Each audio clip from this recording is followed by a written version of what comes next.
Sejam todos bem-vindos a mais um episódio pelo canal da Bucocast. Hoje estamos com uma edição especial em comemoração ao dia 8 de março, Dia Internacional da Mulher. Então, durante esse mês de março, você vai poder acompanhar aqui pelo canal da Bucocast algumas mulheres que são referências dentro da especialidade.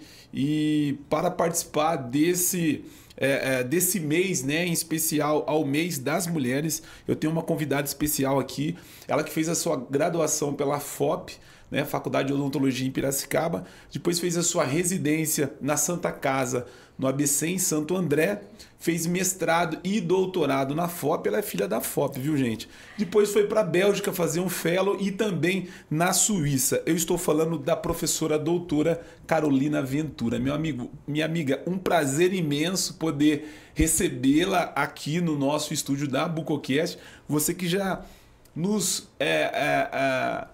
Você que já deixou uma aula aqui, né? Contribuiu com a Bucocast Academy. É uma honra poder recebê-la. Muitíssimo obrigado e parabéns pela aula que você acabou de gravar aqui. Obrigado, viu? Obrigada. Eu agradeço muito o convite. Na verdade, a gente estava devendo esse convite, né? De alguns encontros anteriores. É muito bom estar aqui com você. Doutora Carolina Ventura. Há quanto tempo você está dando a especialidade, doutora?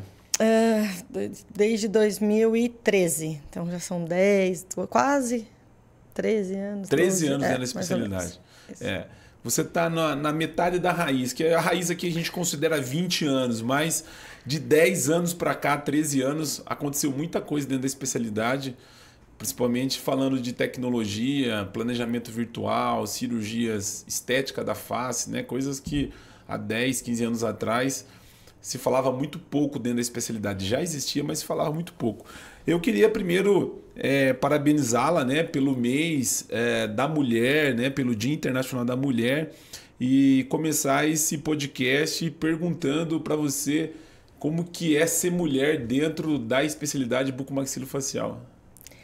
Vou pegar até o gancho do que você falou, de que 10, 12 anos para cá, muita coisa mudou. Então, eu vejo isso nesse sentido também. Tem cirurgiões que eu admiro e que elas trilharam um caminho muito mais difícil do que o meu, do que o nosso hoje. Falando especialmente, né, da minha experiência, preciso ser muito honesta. O meu caminho foi muito bem trilhado com muita gente que me ajudou muito. Então, se eu falar para você das minhas dificuldades, nesse sentido, não foram as maiores dificuldades. Eu tive muita gente legal ao meu redor. Mas eu entendo, sim, que eu não sou regra, eu sou exceção, algumas vezes, infelizmente, ainda. Mas acho que muita coisa vem mudando e muita coisa está caminhando. Acho que a gente tem se fortalecido como mulheres na especialidade cada vez mais.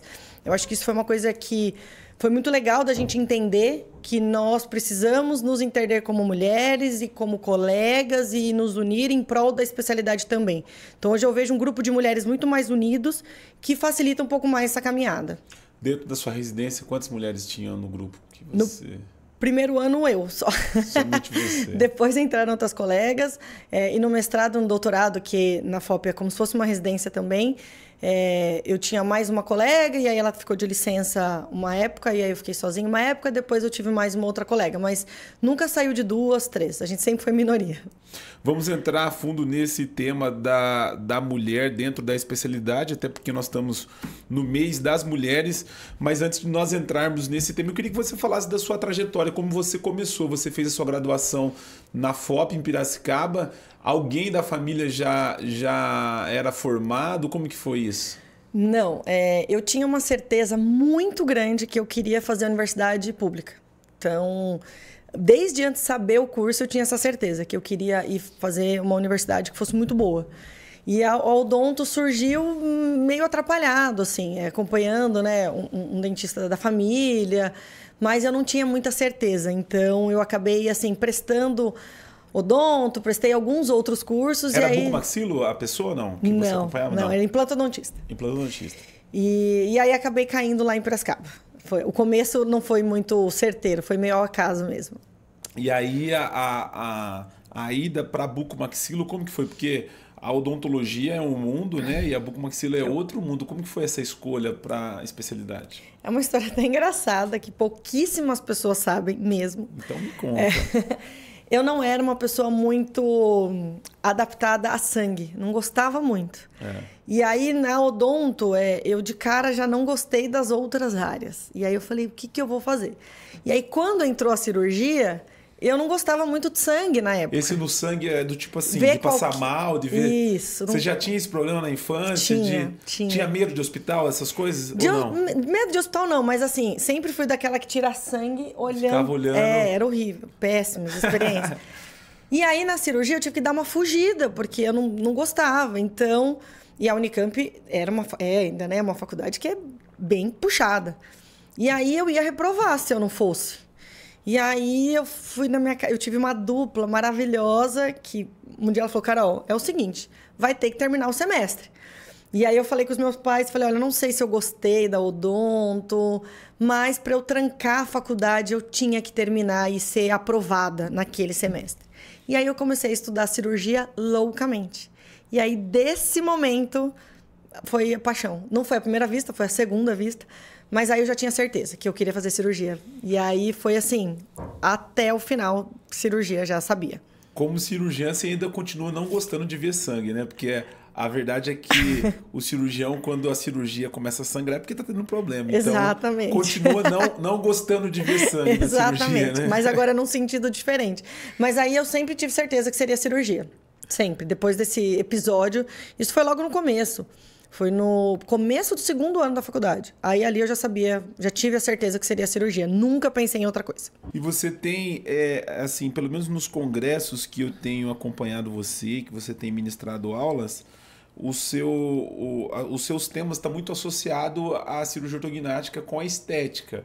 Em que momento que a estética entrou? Na verdade, quando você ingressou aí na especialidade, há 12, 13 anos atrás, não se falava muito na estética dentro da bucomaxilo. Existia um preconceito, na verdade, né? Como que foi isso? Ainda existe um pouco, talvez por uma banalização de algumas coisas, mas surgiu da necessidade dos próprios pacientes. Então, a gente começou a ver que o resultado não estava tão satisfatório em alguns pontos. Por mais que a gente fizesse um excelente planejamento, por mais que o virtual nos ajudasse a entender e enxergar muitos pontos, os pacientes tinham necessidade de melhorar coisas muito específicas. Um volume de um lábio, uma sobrancelha simétrica. Então, o paciente, depois da cirurgia, ele começou a apresentar muitas queixas. Ou, na verdade, começou com a lipo, né? Pra gente, começou com a lipoaspiração e a gente formou um grupo em relação a isso, primeiramente. Então, o paciente que tinha, né, um volume, região submandibular, a gente fazia às vezes um avanço ou fazia uma mentoplastia e eu não entregava aquele ângulo perfeito. Então, aí a gente começou a entender que outros procedimentos seriam necessários. Então, pelo menos aí 4 ou 5 anos que eu venho estudando e me dedicando bastante a esses procedimentos estéticos e de formas de enriquecer e melhorar o meu resultado das minhas cirurgias ortognáticas. Hoje a gente percebe que dentro da parte de estética, né, cirurgias estéticas, se fala bastante em implantes faciais, né, que se utiliza juntamente com a ortognática. Mas quando eu comecei, né, a fuçar essa área do marketing, da comunicação, se falava muito em bichectomia, né? Se faz muito ainda? Como que tá? Pelo menos há 8 anos atrás, o cirurgião ia falar de ortognática, falava, a gente faz a bichectomia junto e tal. Se faz ainda? Se faz, mas o que a gente sabe hoje, e o que é assim, que nas minhas aulas eu friso muito para os pacientes, é a indicação. Todos os resultados ruins de bichectomia que a gente vê é porque ele não tinha uma face indicada para o procedimento. Então, a gente tem que entender se o paciente ele quer uma projeção melhor dessa região zigomático-malar. E a bichectomia, ela vai otimizar ou ele já tinha essa região pobre? Então, se ele tinha uma boa projeção e aí ele queria melhorar o contorno facial, aí a bichectomia é ótima, bem indicada. Mas se ele quer melhorar o contorno, mas ele tem uma região aqui deficiente, a bichectomia vai envelhecer mais ainda o perfil dele. É uma verdade esse envelhecimento da bichectomia? Porque se o paciente não tiver a indicação correta, porque é o equilíbrio da face. Então, vamos pensar, o paciente ele tem uma face que ele diz arredondada, mas ele tem essa região aqui muito pobre, né, muito deficiente. Se eu fizer a bichectomia, eu vou dar um contorno, mas eu vou dar um contorno num rosto que não tem uma boa projeção. Aí sim eu posso causar um aspecto de envelhecimento. Então, não, ao contrário, o paciente tem uma super boa projeção zigomático-malar, mas ele tem uma bochecha com volume, e eu fizer a bichectomia, aí eu vou dar um contorno excelente. Então, os grandes problemas de resultados ruins, pode pôr na conta, é a indicação errada. Então, eu acho que junto com essa questão estética, a gente começou a olhar essa análise facial com outros olhos. O cirurgião maxilofacial ele sempre fez análise facial, pensando na correção da deformidade. Hoje, a nossa análise facial ela tem 2 páginas, ela não tem uma página só, porque a gente se atenta mais a esses detalhes. O paciente que fez no passado a bichectomia e se arrependeu, tem volta? É isso aí, doutor? A gente consegue trabalhar um pouco com correção de volume, com materiais preenchedores, bioestimuladores de colágeno, mas falar que eu vou reverter 100% o procedimento, não. Se fazia muito bichectomia, pelo menos quando eu comecei a navegar dentro da especialidade, quando eu ia fazer conteúdo com o bucomaxilo, a grande maioria, bichectomia. A mulherada estava procurando dar uma emagrecida no rosto e aí... Acho que fez parte da nossa própria curva de aprendizado, a bichectomia, na estética, né? Então, a gente entendeu que esse emagrecimento facial, a gente apostar todas as fichas só na bichectomia, é muito pobre de falar. Então, a gente precisa, às vezes, de outros complementos para dar esse rosto mais marcado que as pacientes tanto querem. Dentro da especialidade, qual foi o seu maior desafio assim, em ingressar na especialidade, né? Porque a gente tem alguns colegas que já passaram por aqui e eles já relataram a dificuldade de você conseguir entrar dentro da especialidade no sentido de você atuar. E você tem uma presença marcante dentro da especialidade, não só pela área que você atua de cirurgia ortognática, estética, enfim, mas você é convidada para estar em congressos, a dar aula, você trilhou aí um caminho. Como que foi isso? Quais foram os desafios que você enfrentou para chegar onde você está hoje? Interessante que eu falei sobre isso no Cobrac, uma aula especial da O, que falou eu, Marcos Pita e Jonatas Clau. Cada um dando a sua visão do momento de carreira. E o meu tópico foi justamente esse. Eu tinha 2 coisas muito claras na minha cabeça. Que não seria fácil, porque em São Paulo você tem o ônus e o bônus. Você tem muito paciente, mas você tem muita concorrência. Então, eu sabia que não seria fácil. Então, na minha cabeça, eu precisava fazer alguns checks para não ter dúvida. E um desses checks era investir na minha formação. Então, a primeira coisa foi isso. Foi por isso que eu quis voltar para Piracicaba, fazer o mestrado, doutorado, quis fazer fellow, para que estivesse sólido, para que se alguém olhasse e falasse, não tenho, o currículo está ali bem estabelecido. Isso foi um ponto. O segundo ponto é que eu sempre me coloquei numa posição muito de que queria aprender. E aí sempre fui buscar pessoas. Então, vim trabalhar com o Lucas, foi um presente mesmo. E então, eu acompanhava ele já, então já sabia onde eu queria chegar.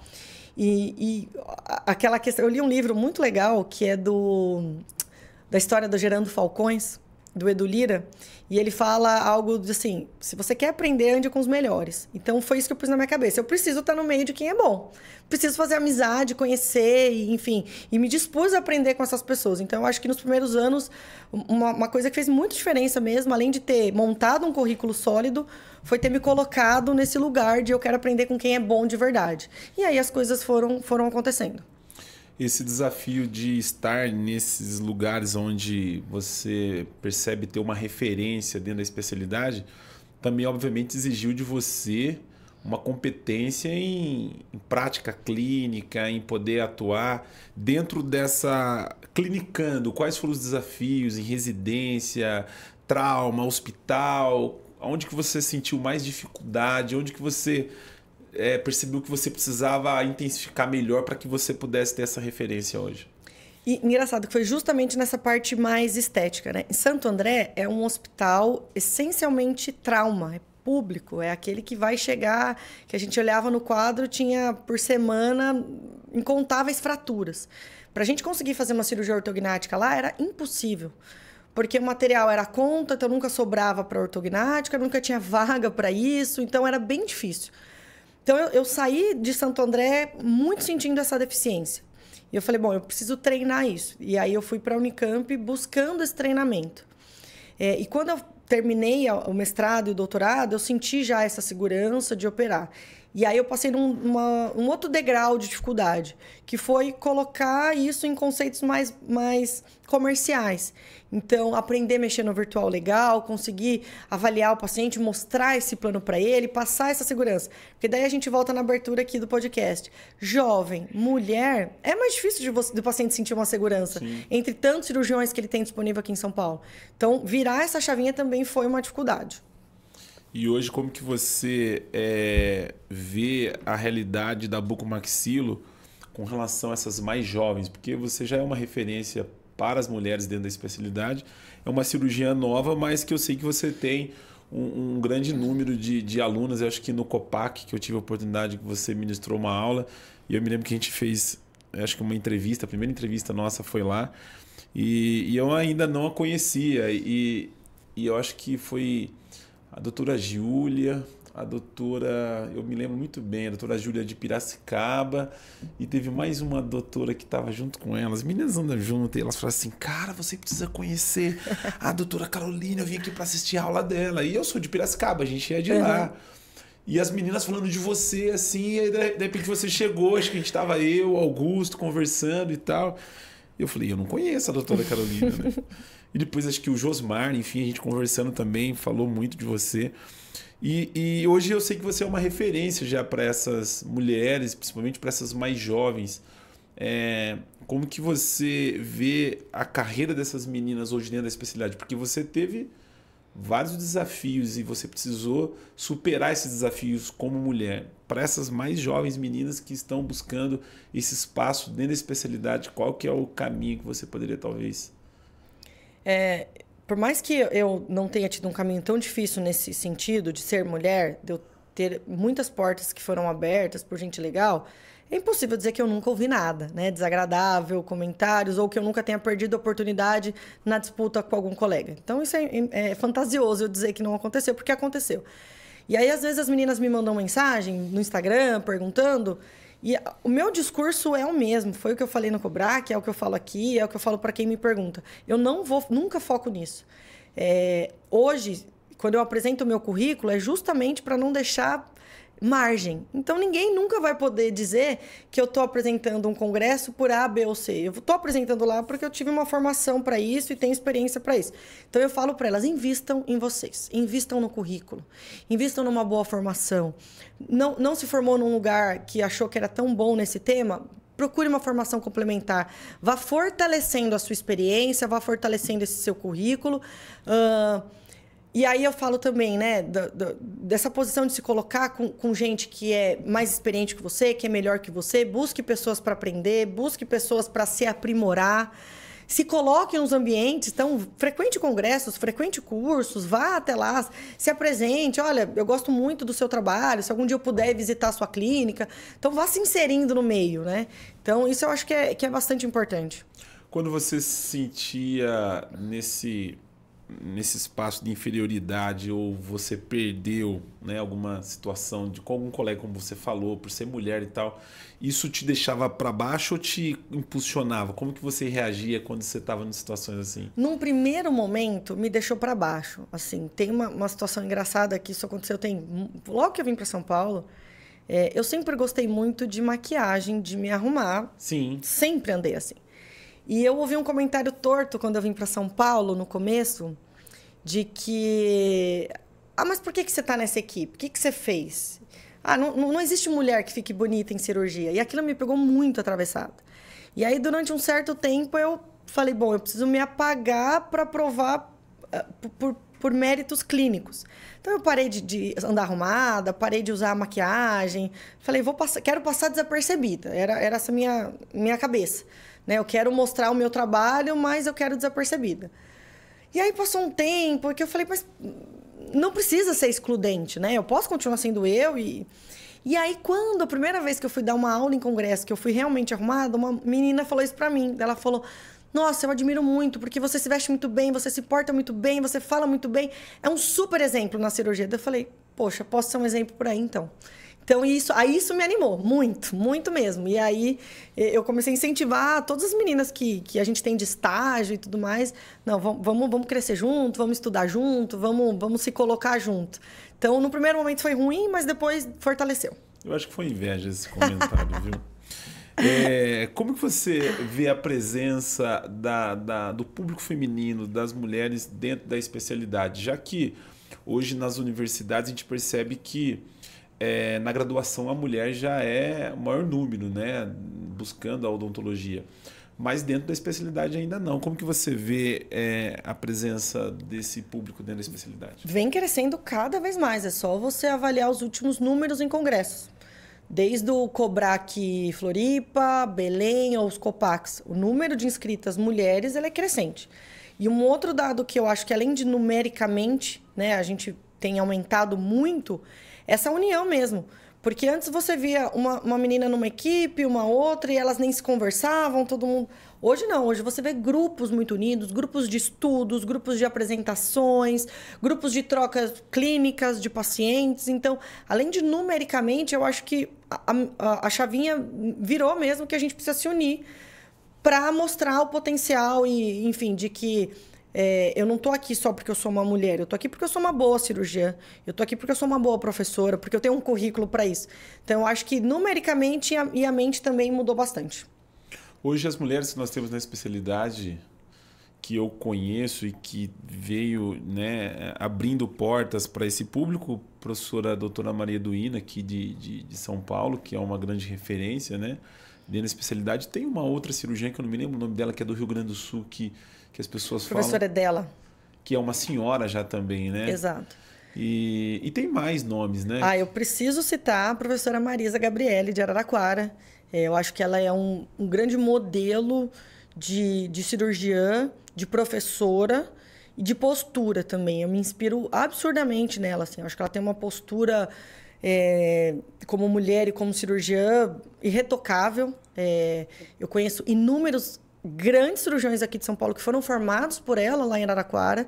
E se você perguntar para todos, a opinião é unânime mesmo. Então, eu acho que a professora Marisa, ela é um exemplo, assim, que a gente não pode deixar de citar nunca. Entre outras, né? Existem, tanto da minha geração, ou um pouquinho mais, ou um pouquinho menos, existem grandes cirurgiãs, mas eu acho que a professora Marisa, nesse contexto, é um nome que eu citaria. E a doutora Laura Dottaviano, que nós entrevistamos ela também, que é de uma geração... né, um pouco mais anterior aí da bucomaxilo e que tem uma história também dentro da especialidade de Campinas. Inclusive, vamos fazer o convite para ela, ver se ela retorna aqui nessa nova casa aqui em São Paulo que ela teve com a gente lá em Piracicaba. Hoje, a cirurgia ortognática, eu diria que é a cereja do bolo. Não sei como que você vê, né, a cirurgia ortognática dentro da especialidade, mas para a gente aqui é o suprassumo, vamos dizer assim, né, da especialidade. Todo mundo quer aprender a fazer a ortognática. Como que foi para você chegar a esse ponto, né, em poder fazer a cirurgia ortognática e associar ainda as cirurgias de estética, que é um complemento, né, da cirurgia ortognática? Como eu te falei, eu tenho uma formação básica essencialmente do trauma. Então, eu vim do trauma. E era uma paixão, é algo que eu gosto muito. Tem um pedacinho especial no meu coração. E eu senti, vendo no mercado, a necessidade de abraçar a ortognática. Então, foi por isso que eu fui buscar uma formação muito mais específica nisso.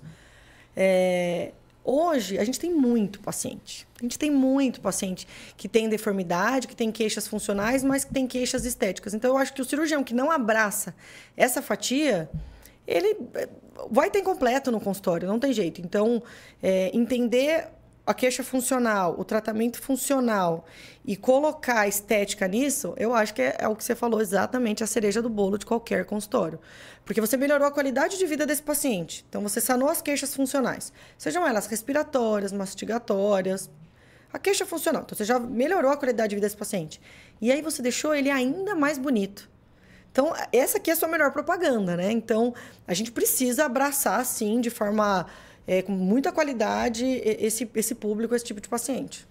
Hoje você começa suas cirurgias, vou sair um pouquinho da nossa pauta, você começa suas cirurgias pela maxila ou pela mandíbula? Eu vou pegar um pouco da nossa pauta Pergunta aqui, de congresso. A grande maioria dos casos, quase todos os casos, pela mandíbula.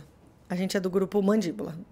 Doutora, quais pacientes que você normalmente entende que a cirurgia estética vai precisar ser associado num paciente com deformidade para a cirurgia ortognática? Tem o perfil do paciente que você olha e fala assim, olha, esse aqui provavelmente a gente vai precisar associar um implante, algo do tipo, ou não? Ou vai de caso a caso? Eu queria que você falasse um pouquinho sobre isso. Vai muito de caso a caso, mas geralmente esse paciente ele já vem com essa queixa. Então, ele já vem falando, olha, mas eu não gosto daqui, ou eu acho que eu não tenho essa marcação. Então, geralmente, o paciente que traz essa queixa. Eu acho que uma linha muito tênue e uma questão muito delicada da gente avaliar esses pacientes é você dar o diagnóstico dele sem induzir, né? Sem fazer com que ele... mostrar para ele mais problemas do que ele teria, vamos dizer assim. Então, eu sempre deixo primeiro o paciente trazer a queixa dele e aí eu vou trabalhando em cima disso. Se é um paciente que eu percebo que ele tem um nível de exigência estética maior, aí a gente já vai mostrando para ele, olha, essa cirurgia óssea não sana essa queixa aqui, a gente pode trabalhar com uma prótese, a gente pode fazer uma lipoenxertia ou um preenchimento, né, com algum outro tipo de material. Então, eu trabalho muito mais hoje em cima da queixa do paciente, do perfil do paciente que chega para mim, do que numa receita de, olha, se o paciente é classe 3, eu já vou indicar tal coisa. Então, eu trabalho muito mais individual, em cima da queixa daquele paciente, em cima do perfil do paciente. Hoje, os pacientes que normalmente exigem mais a estética, tá no público feminino ou não? Ainda está no público feminino. Ainda está no público feminino. E quais são as maiores queixas dessas mulheres quando buscam a cirurgia ortognática? Ainda a queixa campeã da região submandibular, bendito da gordurinha, ou uma queda tecidual dessa região, que não deixa aquela mandíbula tão marcada. Acho que essa é a campeã. Seguida do nariz. Acho que é bem comum as pacientes reclamarem do nariz. E, em terceiro lugar, essa região zigomático-malar, essa região paranasal, que, né, tem já alguma marcação, alguma ruguinha surgindo ali por falta dessa projeção. Hoje, os implantes faciais, eles conseguem dar ao paciente uma função estética, né, vamos dizer assim. Você acredita que esses implantes, eles podem diminuir o número de pacientes com cirurgia ortognática? Você acha que interfere ou não? Não acho que tenha capacidade de diminuir, de novo, né? Indicação. Então, tem paciente que realmente os implantes vêm como um complemento para atingir um nível estético que a cirurgia não dá. Mas eu acho que de forma nenhuma eles substituem. Não vão roubar o público de uma coisa, não. Mas eu acho que é interessantíssimo para que a gente utilize como ferramenta de complemento. Aí eu acho fantástico. Uma vez que o paciente tem uma queixa estética e você percebe que ele tem uma falta de queixo, por exemplo, o que você indica para esse paciente? Você vai pela queixa dele ou você vai prezar ainda pela deformidade? Como que você vê essa escolha? Nesse caso que você falou, eu vou tentar associar sempre os dois. Eu abraço essa queixa dele, mas eu vou mostrar que essa queixa vem de uma deformidade. E aí, se é um paciente que é completamente contrário a uma cirurgia ortognática, a gente vai explicar para ele que existem opções de maquiagem, que seja uma prótese, uma mentoplastia, se ele topar. Então, existem até outras opções, mas eu acho que a minha obrigação como cirurgiã é dar o diagnóstico correto, que é a deformidade, e o tratamento correto da deformidade, que é a cirurgia ortognática. E aí, se ele não for favorável de jeito algum à cirurgia, daí eu forneço as outras opções. Mas eu deixo ele ciente de que ele tem uma deformidade e que o tratamento é cirúrgico. Hoje a gente percebe que ainda alguns cirurgiões ainda mantêm aquele negócio do tipo, fiz uma cirurgia ortognática em 2 horas e meia. Eu vejo muito no Instagram, em 3 horas. Como que você vê a questão do tempo na cirurgia ortognática, já que o aluno recém-formado, ele jamais pode pensar no tempo, até porque ele precisa de prática. Como que você vê isso? Eu acho que o tempo cirúrgico ele é um fator importante a ser considerado, sim. Quanto mais o paciente está lá aberto em cirurgia, a gente sabe que maior edema, a questão de consumo de anestesia, enfim. Então, o tempo cirúrgico ele é, sim, algo importante, mas ele não é fundamental.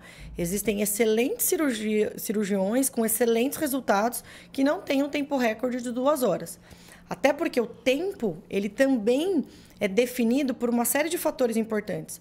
Material, entrosamento da equipe, planejamento cirúrgico, complexidade do caso, sangramento durante a anestesia. Então, tudo isso vai influenciar no tempo cirúrgico. Então, apesar de que, sim, eu acho interessante que a gente tenha um treinamento para que esse tempo seja adequado, mas ele não é o fator preponderante, né, para um sucesso da cirurgia e nem deve ser a preocupação inicial de alguém que recém começou a fazer cirurgia ortognática.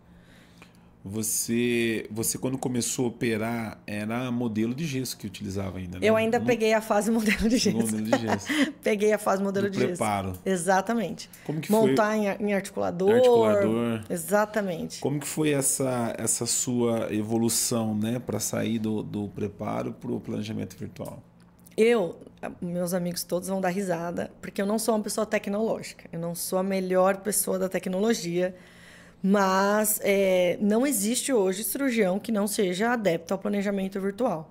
Então, eu estudei bastante, fiz curso, fui atrás de treinamentos para que isso se tornasse um pouco mais fácil para mim.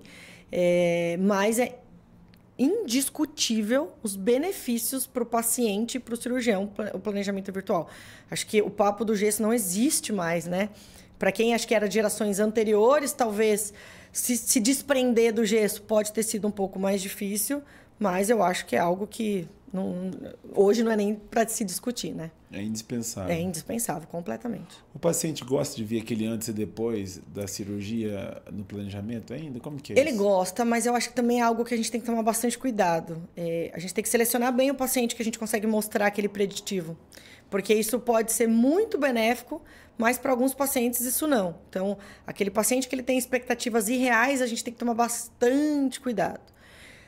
Acho que hoje, né, com todas as ferramentas, esse preditivo ele é mais fiel. Então, e eu gosto, inclusive, de utilizá-lo para baixar a expectativa do paciente. Porque, às vezes, ele vê no meu Instagram um resultado final de um paciente que já tem 6 meses de cirurgia, um paciente que já fez procedimento estético, um paciente que se cuidou bastante. E ele acha que ele vai sair da cirurgia daquela maneira. Então, o planejamento virtual com esse preditivo, né, da imagem 3D, eu gosto de mostrar para ele, olha, o seu lábio não vai ficar legal, a gente vai ter que trabalhar nele depois, o nariz não muda, então a gente vai ter que trabalhar com ele depois. Então, eu acho que o segredo é o cirurgião identificar o perfil do paciente e saber utilizar esse planejamento virtual ao seu favor. Acho que tá o segredo, sabe? Hoje você vê que o planejamento virtual ele consegue, por exemplo, diminuir o tempo cirúrgico, ele consegue evitar situações dentro da cirurgia, ou você acredita que isso está mais ligado ao conhecimento do cirurgião? Mas se ele tem um conhecimento e ele tem esse planejamento, ele vai conseguir enxergar coisas que o outro tipo de planejamento, que era o convencional. Né, não dava a ele essa condição. Você consegue ver essa diferença? Consigo. Eu acho que o planejamento virtual, ele até acelera o nosso processo, porque você consegue ter noção de interferências, de movimentos que seriam mais complexos ou menos complexos, se você vai precisar fazer algum desgaste, alguma fratura de osso em determinada região. Então, isso faz você antever esses problemas, você antever, né, esse passo mais complexo da cirurgia e passar por ele muito melhor. Eu acho que talvez a grande dificuldade é o cirurgião que não faz o próprio planejamento. Porque quando você simplesmente terceiriza esse planejamento, às vezes, quando você chega na cirurgia, você não tem noção daquele passo mais complexo ou não, né? Agora, a gente que faz o nosso planejamento, por mais que eu tenha pessoas que me ajudem, mas eu participo de todas as etapas desse planejamento, eu sei onde estarão os movimentos mais complexos e mais difíceis ou não. E aí, na hora da cirurgia, a gente consegue facilmente passar por isso. Agora, se você não vê o seu planejamento, você recebe o seu guia, aí ele acaba que não vai te ajudar tanto, você vai precisar contar com a experiência ali na hora. Então, acho que essa é a grande sacada. Hoje você tem paciente tanto de cirurgia ortognática, cirurgia de ATM, implante, você faz tudo dentro da especialidade. Quando você tem os dois problemas no mesmo paciente, disfunção, né, um problema de articulação, e um paciente com deformidade. E, obviamente, esses dois problemas precisam passar por cirurgia. Você faz a cirurgia tanto da prótese ATM com a cirurgia ortognática junto, ou você é da do perfil que você faz separado, faz uma cirurgia e depois você faz a outra? Eu gosto de um tratamento bastante conservador e de acompanhar esse paciente. Então, se eu pego esse paciente no começo, então ele foi diagnosticado com a deformidade, ele vai passar por um tratamento ortodôntico ainda, eu já gosto de ir tratando essa articulação desde esse princípio. Primeiro, né, com manobras clínicas que a gente tiver como ferramenta, e aí se ele precisar de cirurgia, eu gosto, se puder, de adiantar. Então, eu gosto de levar meu paciente para a cirurgia ortognática com a articulação mais próxima ao saudável possível. Mas faz separado. eu gosto de fazer separado, mas existem casos que a gente precisa tratar essa articulação junto, não tem jeito. Mas se eu tiver naquelas condições ideais, eu prefiro fazer separado e levar esse paciente para a cirurgia ortognática com uma articulação já mais estável. Não que seja errado fazer isso junto, mas no meu entendimento, na minha experiência e na filosofia que a gente estuda, eu acho mais interessante que esse paciente esteja com a articulação estável no momento da cirurgia. É bem interessante essa pergunta, porque a gente faz aqui para quase todos, né? Uma perguntinha que a gente tem na gaveta da Bucocast. E você vê grandes nomes das especialidades que já passaram por aqui, e é uma área que se discute, né, dentro da especialidade também. Quem faz junto e quem faz separado. E aí eu fico tentando entender, como eu não sou da área da bucomaxila, eu sou da área do marketing, não tenho informação. E então eu fico entendendo como que cada um vê dos dois jeitos dar certo, né? Tanto que acho que vale muito da experiência do cirurgião, da escola que ele veio, acho que da formação dele, da experiência dele. A única coisa eu acho que não vale é você não estar embasado para isso. É fazer porque fez. Sim. Aí não vale. Mas se você perguntar para grandes cirurgiões, todo mundo vai te dar dados científicos bem relevantes para que seja feito de um jeito ou do outro. É igual a história da minimamente invasiva, essa eterna discussão do convencional versus minimamente. Que daqui a pouco a gente vai falar sobre isso também. Você que nos acompanha pelo canal da Bucocast, ainda não é inscrito no nosso canal, vai lá, se inscreva no nosso canal. E também o nosso Instagram, estamos colocando aqui na tela. Estamos chegando bem próximo dos 10 mil seguidores no Instagram. E com muito suor, viu, gente? Foi difícil conquistar esses 10 mil seguidores que nos acompanha não só do Brasil, mas do exterior também. A gente está muito feliz aí com esse público, desde aluno de graduação, residentes, e tem acompanhado o nosso trabalho. Professora, eu vou falar professora porque eu te conheci primeiro como professora que foi dando aula aqui no Copac, que inclusive esse ano o Copac vai acontecer em Campinas. Campinas. Vamos ter o Copac em Campinas. As datas dos eventos do Colégio Brasileiro esse ano, nós temos agora o ENEC em Salvador, em junho, né? Depois nós temos o Subrabuco em Balneário Camboriú, né? E depois nós temos o Copac, que vai acontecer em Campinas. E tem o primeiro Ecobuco, que vai acontecer na região de Goiânia também, que é uma organização do Colégio Brasileiro. E no próximo ano nós vamos estar em Natal, Rio Grande do Norte, no Cobrac. Nós já estamos divulgando aqui no canal da Bucocast. E eu espero encontrar você aí pelo menos nos 4 eventos do colégio ministrando. Se não for nos 4, você vai estar quase que nos 4, que eu imagino que você vai ter agenda aí para esses eventos. Professora, a gente está no mês das mulheres, Dia Internacional da Mulher, numa época onde a mulher parece que, cara, eu sou de 82, eu tenho 42 anos, eu sou novo, mais de uns anos para cá, parece que a mulher cada vez mais se posicionando, e você percebe que algumas mulheres querendo mostrar o seu espaço, né? E dizer, a mulher tem espaço aqui, a mulher tem espaço ali. Você acha que a mulher precisa mesmo ela levantar essa bandeira e ter que provar? Como que é o seu ponto de vista, principalmente agora com as feministas, vamos dizer assim? Como que você enxerga isso, a posição da mulher dentro do mercado de trabalho no modo geral? Eu acho que precisa, né? Ponto. Precisa. Por quê? A gente percebeu que investir na formação, que investir no currículo, independente da área, que investir, né, na capacitação técnica, algumas vezes não estava sendo suficiente. Então, a gente só não entendia o porquê. Por que que eu sou, às vezes, melhor, sou mais capacitada, tenho um melhor currículo e não chego lá? Então, às vezes, faltava alguém falar um pouco mais alto e se posicionar. Olha, nós estamos aqui. Então, por mais que muita gente torça o nariz e fala, é muito radical, a gente precisa. Então, historicamente, por diversos movimentos, a gente só teve mudanças quando alguém se posicionou de uma maneira, vamos dizer, um pouco mais agressiva. E isso acontece dessa maneira. Eu tenho uma postura um pouco mais tranquila, mais mediadora e até, enfim, talvez estava muito voltada para essa minha formação e me dedicando muito a isso, mas eu entendo que sim, é importante a gente ter quem se posicione para que pelo menos alguém olhe e fale, opa, verdade, olha o tanto de mulher bem formada que nós temos. A gente tem alguns eventos agora que a gente tem uma grade completa só de homens. Eventos que vão acontecer, que já estão com a grade formada. Será que realmente não tem nenhuma mulher da região que seja realmente capacitada? Tem. Às vezes faltou voz. Então, essas mulheres, independente da profissão, independente da área, que se posicionam mais firmemente, elas são necessárias. Elas são necessárias para que a gente apareça. E aí sim, por isso que eu falo para as meninas, invistam na sua formação, porque aí sim, se você tiver capacitação, na hora que o holofote virar para você, você está no lugar certo na hora certa. Porque não adianta também fazer barulho e não ter capacitação. Então, isso é uma outra coisa que a gente pode discutir também. Então, não adianta só o barulho sem uma formação técnica, sem treinamento, sem um bom currículo. Então, eu acho importante, sim.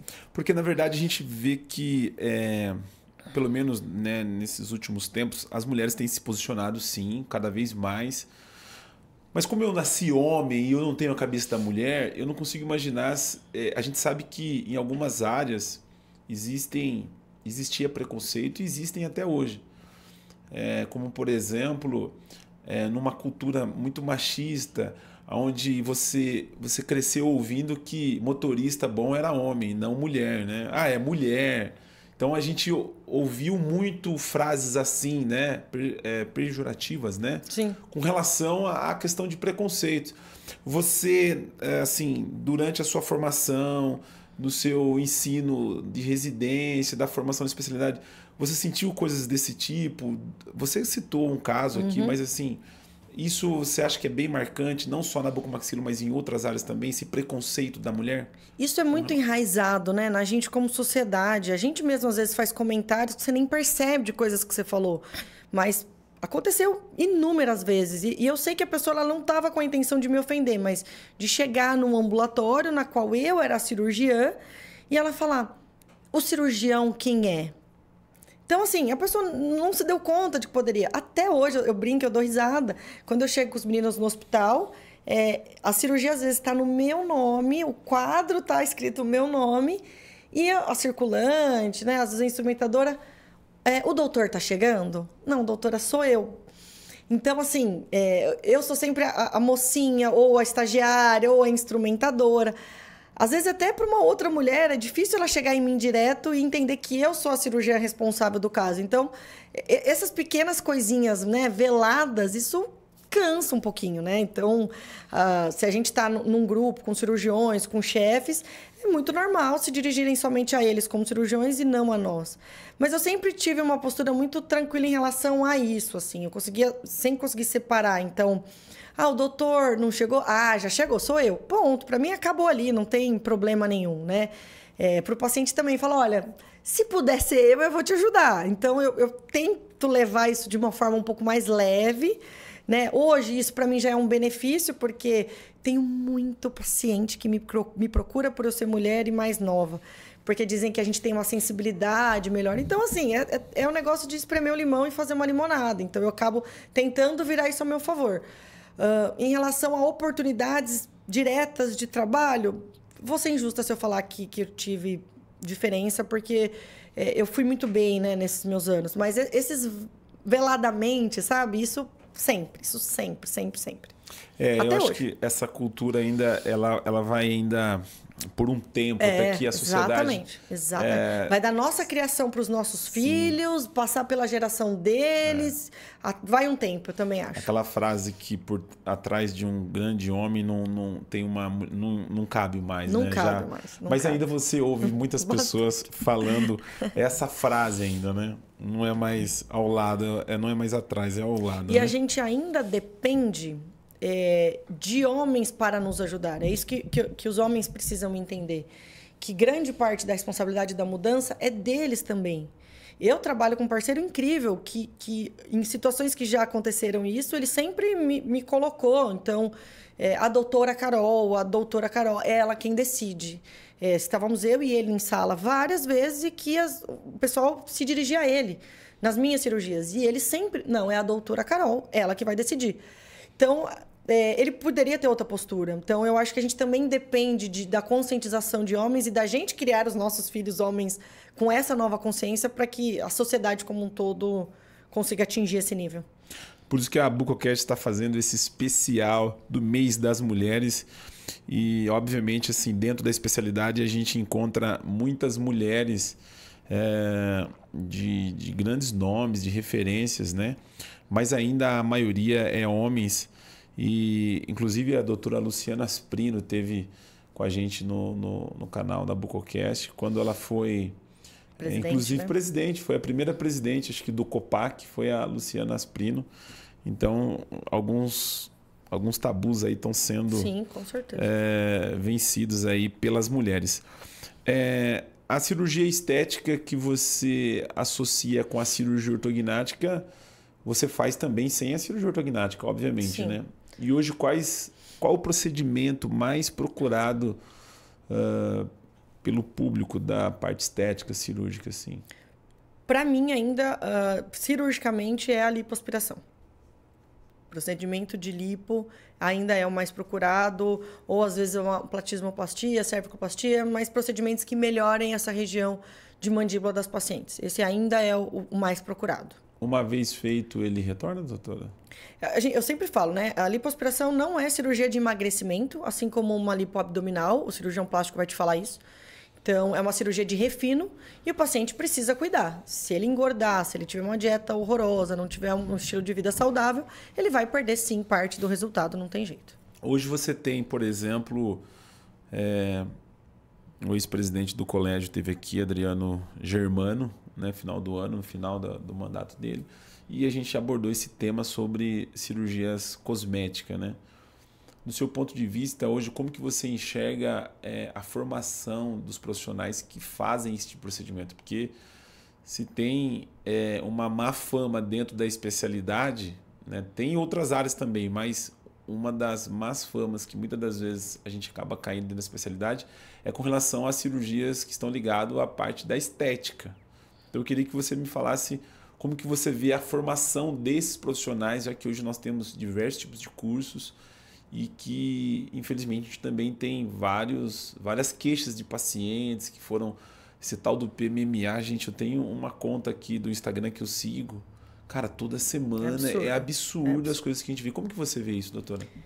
Cirurgia, quem faz é cirurgião, indiscutível. Seja para estética, seja para trauma. Então, cirurgia tem que estar na mão de cirurgião. E cirurgião tem que ter formação de cirurgião. Então, não é um curso de fim de semana, não é um curso, né, que você vai uma vez no mês que vai formar um cirurgião. Então, eu acho que aí é o grande problema. Eu acredito, sim, que o cirurgião bucomaxilofacial, dentre todas as especialidades, é o que está mais apto a tratar a face. Desde a nossa formação básica lá do trauma. Então, a gente pega fraturas panfaciais que a gente monta um quebra-cabeça na face do paciente. Que isso inclui tecido ósseo e tecido mole também. Então, o nosso treinamento já vem daí. Então, a gente colocar esses procedimentos tão complexos na mão de profissionais que não têm essa formação de cirurgia, aí que é o enorme problema, é o maior problema. Então, eu acho que os órgãos fiscalizadores, até o nosso próprio colégio, tem que voltar a atenção para a qualidade da formação do cirurgião. E aí a discussão, né, de quem é permitido, quem não é, os órgãos competentes devem fazer. Mas eu acho que a gente, como bucomaxilo, tem que brigar para que a formação do bucomaxilo não perca a qualidade. A gente não pode deixar profissionais se formando como bucomaxilo num curso de fim de semana para que ele esteja apto perante a sociedade a fazer um procedimento desse. Então, eu acho que o nosso papel é, sim, entender que o cirurgião tem que ter formação de cirurgião. E o bucomaxilo, bem formado, ele é completamente apto a fazer esse tipo de cirurgia.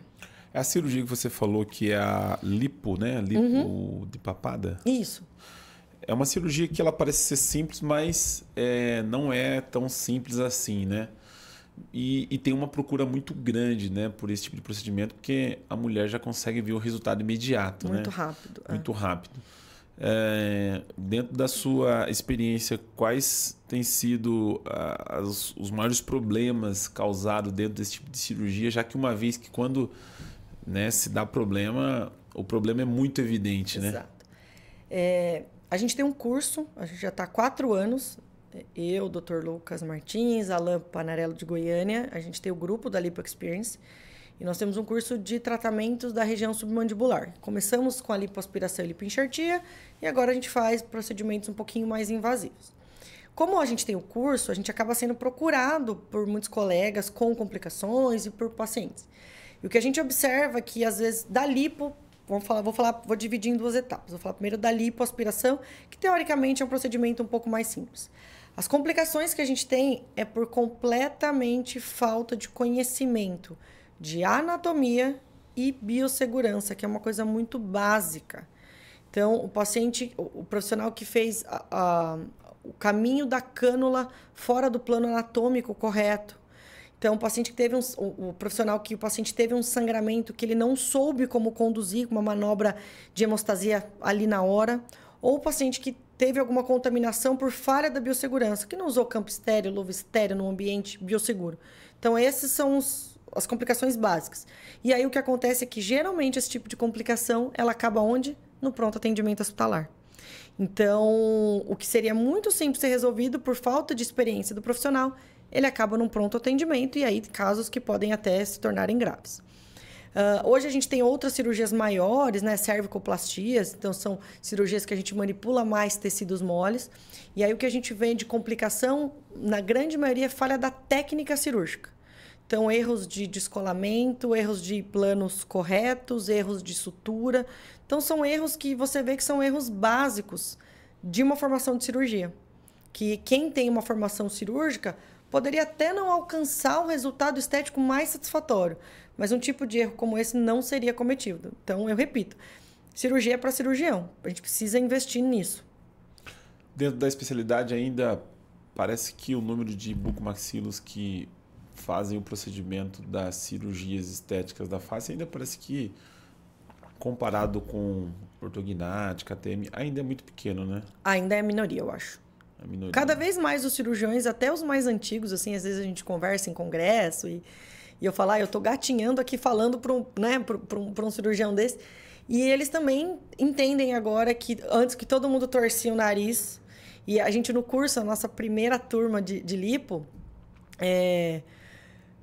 a gente estava meio assim, né? E aí depois a gente tem diversos nomes grandes da cirurgia que foram nossos alunos. Professor Laureano, professor Valfrido, Luciano Del Santo. Enfim, a gente tem nomes assim que eu posso citar de todas as turmas.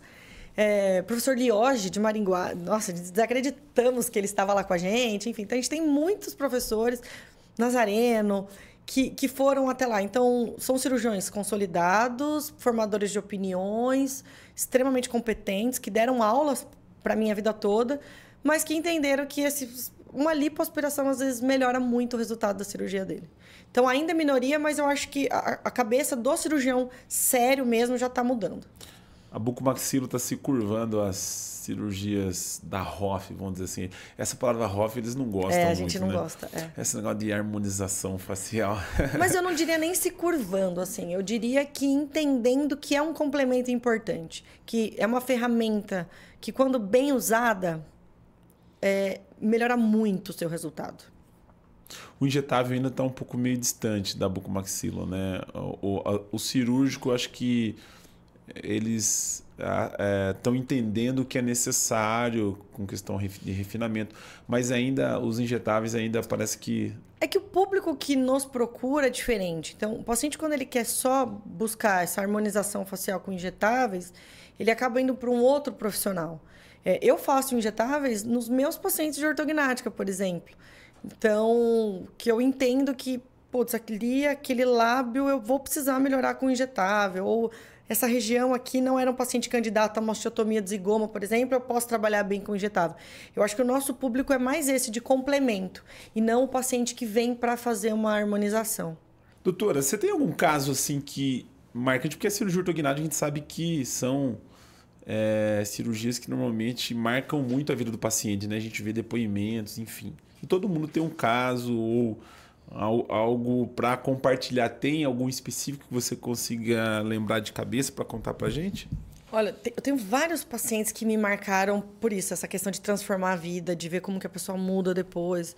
Mas eu tenho um que, assim, que eu acho que é interessante falar, que é de uma menina na adolescência, que ainda estava em fase de crescimento, e talvez não era, na verdade, a melhor época de ser realizada a cirurgia ortognática, mas era uma menina já com problemas na escola, problemas de convívio, que não tinha amigos, não saía de casa. Então, eu lembro que nessas consultas de análise facial era até difícil fotografá-la, porque ela estava sempre de cabeça baixa, com o cabelo no rosto. E era uma paciente classe 3. E a gente orientou a família que faríamos a cirurgia, sim, mas que depois que ela finalizasse o crescimento, talvez haveria necessidade de alguma correção, enfim, algum refino da cirurgia, porque ela estava em fase ainda de crescimento. E aí eu lembro que ela dava bastante trabalho para a gente avaliar aí nas consultas, até para a higienização mesmo do aparelho, era tudo difícil. E eu lembro que a gente comentou, falou, nossa, ela vai dar um trabalho no pós-operatório, aquele paciente difícil, sabe? Que a gente já foi se preparando.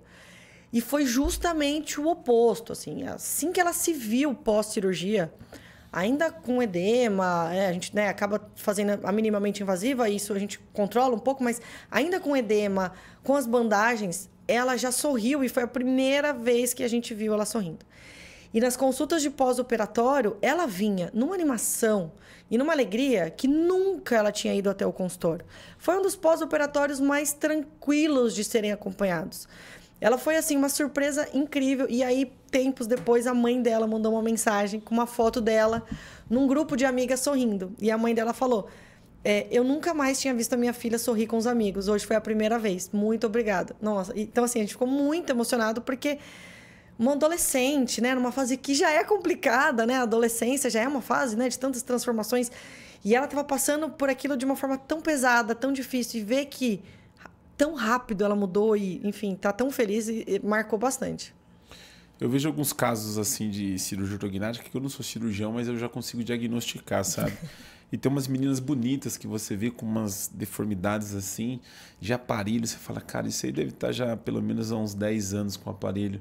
E dá vontade de você pegar e falar assim, viu, vem cá, eu vou te levar agora um amigo meu, uma amiga minha aqui, porque você percebe que, cara, aquilo afeta, com certeza, né? Porque, assim, é nítido você afeta ver. Muito. Afeta muito, né? Afeta Psicologicamente. em esferas que a gente nem imagina. Então, às vezes, a pessoa ela tem uma insegurança muito grande. Essa insegurança vai afetar nos estudos, essa insegurança vai afetar no trabalho, vai afetar nas relações interpessoais. E isso tudo afeta na vida da pessoa. Então, realmente uma cirurgia que transforma. Você tem... a gente teve aqui recentemente o professor Dr. Fábio Sato, né? E o Sato, você fala no nome dele, as pessoas lembram de cirurgias de ATM, né? Sim. E o Sato faz cirurgia ortognática e, enfim, navega em várias áreas. Mas ele tem essa imagem da cirurgia de ATM. Você fala do nome dele. Você já tem essa marca da estética com a ortognática ou ainda não? Como que as pessoas te veem? Eu acho que sim. Acho que sim. Eu já recebi pacientes que já tinham passado em outros colegas e que falaram, mas é porque você vai fazer o refino depois. Então, eu acho que eu começo... E foi algo que, assim, que aconteceu. Eu não busquei exatamente por isso. Mas acho que pelos pacientes e pelos resultados, eu acho que começo a caminhar por uma coisa assim. E você tem como objetivo de cada vez mais trabalhar nesse ponto do refinamento, da estética, essa questão da ortognática associada com... Meu objetivo é cada vez mais entregar uma ortognática perfeita. Que o paciente esteja 100% satisfeito. Se eu vou precisar de injetáveis, se eu vou precisar de cirurgia, se eu vou precisar de um laser, hoje eu me preparo para isso, para fazer tudo que aquele paciente precise. Então, para entregar o resultado. Eu brinco que a gente se considera hoje um cirurgião de resultado, não de ortognática. Então, é ortognática mais lipo? É ortognática mais preenchedora? É ortognática mais um botox? Não importa. A gente quer entregar o resultado. O final. O final. Seja homem ou mulher. Seja homem ou mulher. Ainda as mulheres, elas têm mais esse apelo. Eu tenho alguns pacientes com grandes deformidades e que eles estão 100% satisfeitos com a cirurgia. Que às vezes eu olho e falo, se eu fizer... Mas aí eles estão 100% satisfeitos.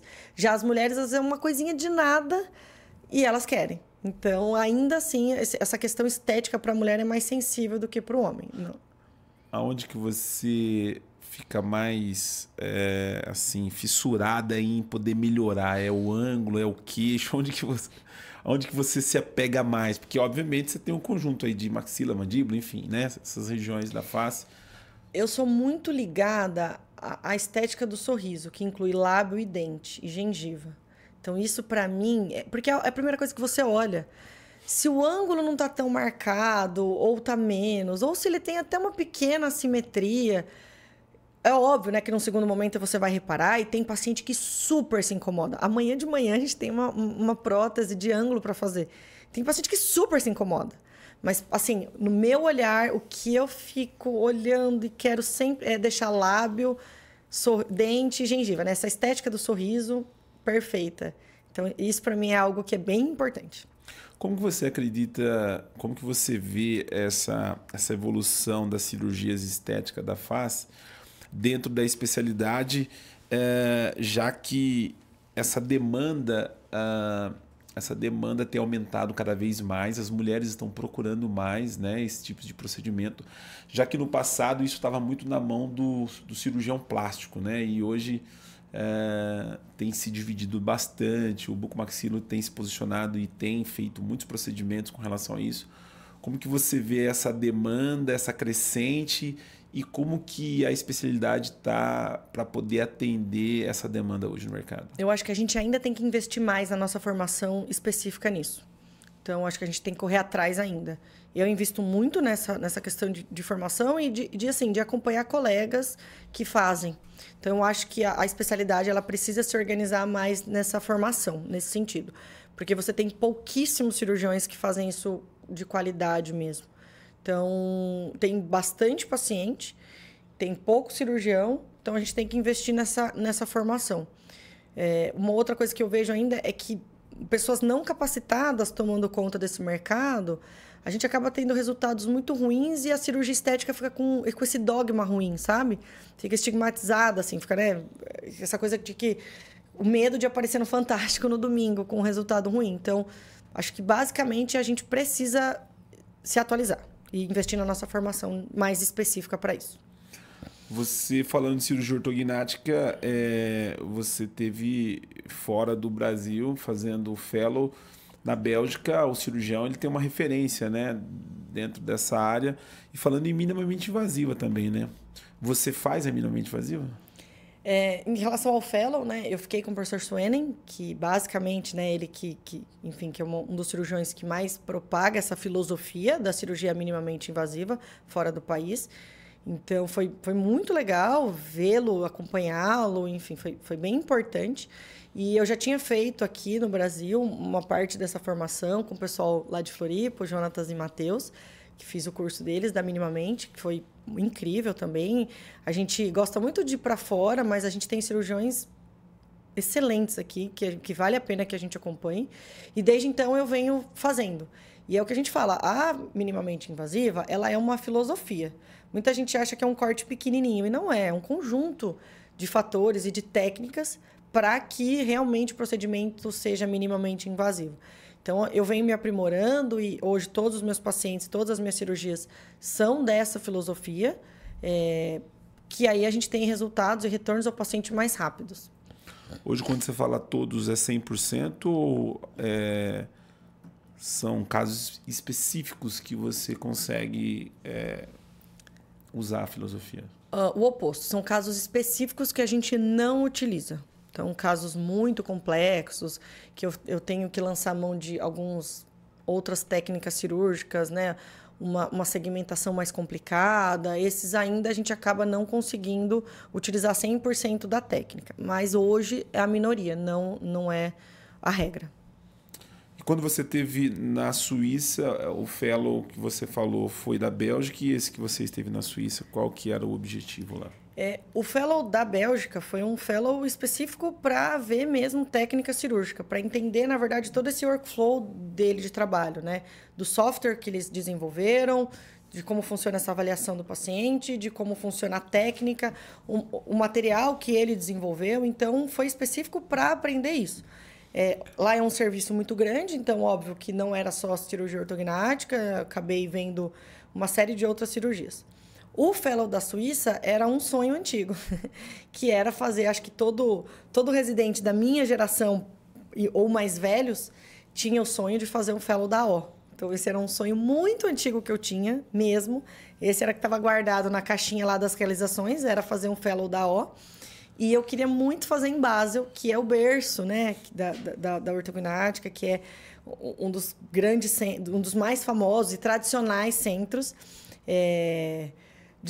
da bucomaxilo, enfim, grandes colegas que eu admiro e acompanho fizeram um fellow lá, em Basel. Então, eu tinha esse sonho de ir até lá. Lá, eles têm a parte de cirurgia ortognática, não a minimamente, mas eles têm, né, um grande volume de cirurgia ortognática, mas eles têm um grande volume das reconstruções. Cirurgias oncológicas, enxertos microvascularizados, então é bastante interessante. É legal e é triste, porque tecnologicamente eles estão há anos-luz à nossa frente, com facilidades muito grandes de ter acesso a essas tecnologias. Mas o que a gente faz aqui no Brasil é muito legal também, com o que a gente tem. Então, é legal de ver que a gente não está atrás, não, mas tecnologicamente é triste de entender que a gente tem dificuldade de solicitar uma placa customizada que eles fazem e imprimem lá no hospital, né? Agora eles estão imprimindo titânio lá, então, assim, é um negócio muito fácil e aqui a gente tem uma grande dificuldade. A gente consegue fazer uma boa limonada com os limões que eles nos entregam. Exato. Doutora, voltando para o tema das mulheres, nós estamos chegando ao final desse podcast. Eu queria abordar ainda algumas perguntinhas aqui com relação a isso. Tem um grupo das mulheres da especialidade da bucomaxilo, né? Você faz parte? Como que é esse grupo? Faço parte, muito, inclusive. Esse grupo começou de uma discussão em congresso realmente daquilo que a gente falou, né? Olha o tanto de mulher que a gente tem aqui no congresso, pouquíssimas mulheres falando, e a gente também não se conhecia. Porque as nossas referências todas são cirurgiões homens, né? As minhas, maioritariamente as minhas referências, os livros que a gente lê, os artigos que a gente lê, né, eram homens. Mas a gente sabe que tem excelentes cirurgiãs e a gente não se conhecia. Então, o intuito do grupo, a princípio, foi esse. Foi integrar mesmo essas cirurgiãs e fazer um grupo que a gente consiga trocar informação de paciente. Então, é um grupo que tem muito caso clínico. O que vocês acham? Me ajudem aqui. Então, tem uma troca de conhecimento. E também a doutora Patrícia Radaí, que teve essa ideia, que foi fantástica mesmo, de fazer um ciclo de aulas, para que a gente consiga ver mesmo o trabalho. É aquilo que eu te falei, investir no trabalho. Não é só por ser mulher, é porque é boa. Então, a gente assistiu aulas de colegas que a gente não conhecia e que tem trabalhos fantásticos. Tem uma das cirurgiãs que ela tem formação em Harvard. Assim, coisas fantásticas que a gente não conhecia. Então, foi legal até para expor essas grandes profissionais. Então, o intuito maior do grupo é esse, é mostrar mesmo o trabalho das colegas. Falando em mulheres, quem você citou aí algumas delas, mas referências assim hoje, seja no Brasil ou fora, para você dentro da especialidade? A minha referência mesmo, desde quando eu comecei, é a professora Marisa. Acho que da minha geração, assim, a gente cresceu na profissão vendo ela lá em Araraquara, enfim, até na O e tudo mais. A própria professora Luciana Asprino, que foi a minha chefe do mestrado e do doutorado, enfim, eu fiquei muito feliz quando ela foi presidente do COPAC, porque nós estávamos juntas ali no dia a dia. Então, acho que, assim, referência que eu olho lá em cima, que eu coloco num pedestal, a professora Marisa, acho que é o nome que eu mais penso. Hoje a gente vê que o espaço, como a gente estava falando, das mulheres está cada vez mais crescendo em todas as áreas e não diferente dentro da especialidade. Como que você vê isso, já que dentro da especialidade o grupo, obviamente, de homens, né, que ocupam, né, a maioria? Como que você vê o crescimento? Primeiro que é numérico, né? Se você for numa sala de odonto hoje, majoritariamente são mulheres. Então, proporcionalmente, vão vir mais mulheres para bucomaxilo, isso não tem jeito. Segundo que eu acho que muitas meninas se animaram de verem outras, né? Então, é aquela coisa. Essa semana tem uma estagiária com a gente que se formou agora. Então, e ela foi comigo na cirurgia ontem, vai com a gente amanhã, enfim. Então, acho que você acaba espelhando outras, então isso chama mais. E terceiro, eu acho que essa conscientização mesmo, da gente investir na nossa formação, de investir em ir para fora, de investir, ter coragem, né? De ir adiante e se juntar. Então, eu acho que numericamente, mas de forma não só quantitativa, mas agora acho que de forma qualitativa, vem uma leva muito boa aí, com uma expressão forte. Você falou que um dos seus sonhos estava na sua caixinha lá, o fazer o fellow da O, né? Quais são os seus próximos desafios aí? O que você tem dentro dessa caixinha aí e que você almeja aí dentro da carreira? Eu sou bastante inquieta, assim. Eu falo que eu nunca mais vou fazer e eu não consigo. Eu tô pensando em uma nova formação de pós-graduação, pós-doutorado, alguma coisa assim. Tá nos planos. Acho que consolidar o meu consultório como a minha marca, isso acho que é um sonho que eu tenho. Conseguir já montar minha clínica, então isso é bem legal, os pacientes que me procuram. Mas acho que continuar investindo nessa formação e consolidar ali a minha marca no consultório, acho que são os próximos sonhos, assim. Essa data do dia 8 de março, como que é para você? Assim, o que significa, né? Porque não tem o Dia dos Homens, tem? Não, né? Não tem o Dia dos Homens que se comemora. Eu ia fazer uma piadinha muito infame, mas não vou pode fazer, não tem problema. Eu ia falar que tem o Dia da Mentira. Dia dos Homens, o Dia da Mentira. Legal.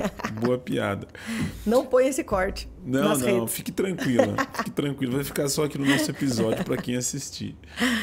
Como que é para você? Porque nessa data a gente vê um movimento, a gente vê empresas, algumas, né, marcas, grandes marcas, né, o dia 8 de março. Como que é para você? É um dia que você fala assim, hoje é meu dia, você celebra, você faz alguma coisa diferente? Como que é esse dia para você? Eu trabalho, mas eu fico feliz, assim, eu fico empolgada de ver onde as coisas estão chegando, assim.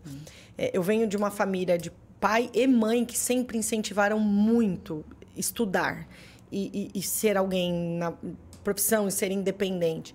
E a minha mãe já foi um pouco dentro das dificuldades que ela tinha de época e tudo mais. Então, esse incentivo que minha avó passou para ela foi completamente diferente do que ela passou para a gente. Então, acho que ver que a gente conseguiu responder, né, nessa altura e ter conseguido, como você falou, começar a se destacar um pouquinho ou minimamente ser referência para alguém, para uma cirurgiã que seja, ser exemplo cara, eu já ouvi coisas muito legais, assim, de cirurgiões, homens e mulheres, de postura, de aula, Então, assim, a gente fica muito feliz, porque não é tão fácil assim, né? Fora que tem milhões de outras coisas que passam pela nossa cabeça. Se algum dia eu tiver filho, e se eu tiver que parar, e se eu tiver que isso, e se... Então, ver que a gente conseguiu está conseguindo, né? Construir uma carreira que seja sólida, eu acho que merece, sim, ficar feliz. Para a gente finalizar esse podcast, eu gostaria que você deixasse uma mensagem aí para não só o público feminino, que eu sei que você tem uma grande referência dentro da especialidade, não só para as mulheres, mas para os alunos de graduação que vêm, né, buscando, né, espaço dentro da especialidade. Possivelmente, daqui a alguns anos, as mulheres vão ser a maioria dentro da especialidade, porque dentro Sim, da graduação já é a maioria. Então, é questão de tempo. Daqui a pouco os velhos da bucomaxilo vão estar encostando e a mulherada vai começar a tomar conta. Inclusive a nossa cadeira, que daqui a pouco vai estar uma mulher aqui tomando conta dessa cadeira. Eu já procurei uma mulher aqui para fazer esse papel aqui. Tá difícil, viu? Para fazer esse papel de host aqui, de estar desse lado, entrevistando, fazendo E olha o que a gente papel. gosta de falar bastante, né? Pois então, você é uma boa candidata para estar aqui, para quem sabe entrevistar alguns ilustríssimos professores, porque a gente não tem a parte científica. Tem hora que a gente tem dificuldade aqui, sabe? A gente vai buscar algumas coisas, alguns dados na internet. Quem sabe a gente não faz uma mesa? Quem sabe alguma coisa. Já está saindo alguma coisa. Eu já fiz proposital esse questionamento, mas eu queria que você olhasse para essa câmera aqui do seu lado esquerdo e deixasse uma mensagem para esses alunos e alunas de graduação, e especialmente a esse mês das mulheres, né, que nós estamos com esse episódio, para que, obviamente, eles encontrem um caminho aí na formação dentro da especialidade. Bom, primeiro eu vou deixar um recado bem geral a todos os alunos e todos os, né, graduandos ou residentes. Vai ser a mesma mensagem que eu fiz para o Bucocast Academy, que é: não encurtem caminho, não procurem o caminho mais fácil. Às vezes a gente está cansado, a gente reclama e de novo, mas trilhem a jornada no caminho correto, que não é o mais curto, que não é o mais fácil. Então, acho que isso é a primeira coisa. E agora eu vou, né, em especial a esse mês, para o grupo feminino, para as estudantes, para as residentes, que estudem, se preparem, fortaleçam seus currículos, fortaleçam a sua experiência, se dediquem. Às vezes a gente tem que sim se dedicar um pouco a mais, né, do que a média, mas façam isso. Eu tenho certeza que com o seu currículo fortalecido, com, né, treinamentos adequados, ninguém pode tirar isso de vocês. Ninguém pode falar nada. Ninguém vai poder nunca questionar o lugar que vocês chegaram. Então, a minha dica é: se preparem muito. Acho que é isso.